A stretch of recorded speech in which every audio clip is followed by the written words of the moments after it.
Next, let's talk about Bruno Andrade's sense of spirituality. And there's several sources that we can look at to speak to his sense of spirituality.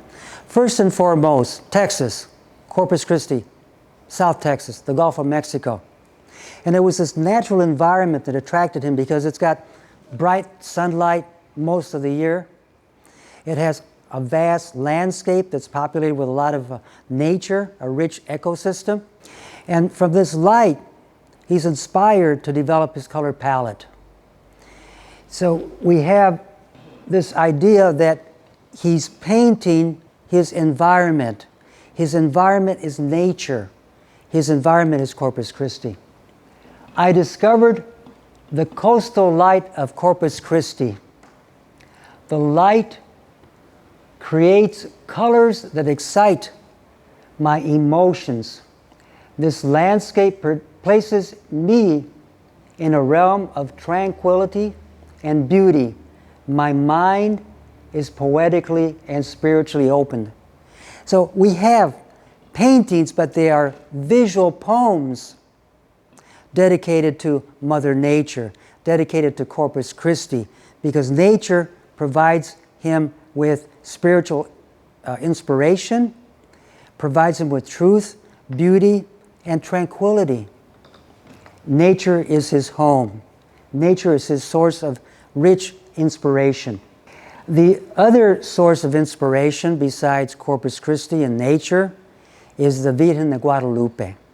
He paints the Virgen de Guadalupe symbolically speaking. She's represented by the almond-shaped form or the mandorla, an ancient form that's associated with the feminine divine, Mother Nature. The mandorla is really a womb by which life is created and flows out of that mandorla. The goddess is so powerful, she create herself, manifests herself in different identities, such as Isis, the Virgin Mary, the Virgen de Guadalupe, and other type of goddesses. So she's represented by the mandorla, but also represented by the roses. The roses, of course, associated with the miracle in which the Virgen de Guadalupe produced these roses to Juan Diego, because she wanted Juan Diego to intercede on her behalf and go to the bishop and build a church where she appears to Juan Diego. And sure enough, that occurred. A miracle definitely occurred. The Virgen de Guadalupe is distinctly dedicated to the Mexican and the Mexican-American peoples. Yes, other people worship her, but she is really a symbol of love and hope for Mexican and Mexican-American people. Women pray to the Virgen de Guadalupe for pregnancy and for safe deliverance. The Virgen de Guadalupe was also a symbol of resistance during the Mexican Revolution, as well as during the so-called Chicano movement. Now let's look at some of these particular paintings that reflect back on his spirituality. Nature provides light. Light influences his color palette. In turn, the color palette determines his form. He discovers these forms in nature. Here at the mandorla again. And you can see the rays of spiritual light that emanate from the almond-shaped form, the mandorla, associated with the Virgen de Guadalupe. And the flowers as well associated with the miracle that she produced.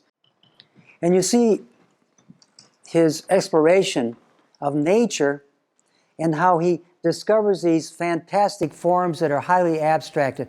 We really don't know what they are, but they're, of course, influenced or inspired by nature, as we see this tree-like form that grows from the ground.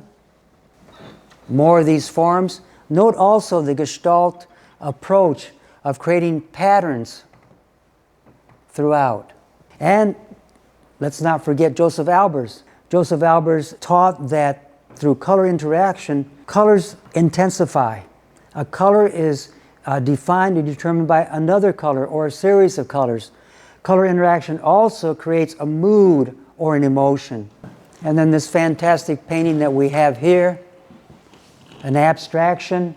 Again, we don't know what these plants are. These large leaves that are growing out of this, it looks like to be a shell motif, the floral pattern, and then something else that's growing, this plant that's growing out of this particular organic form that we have here.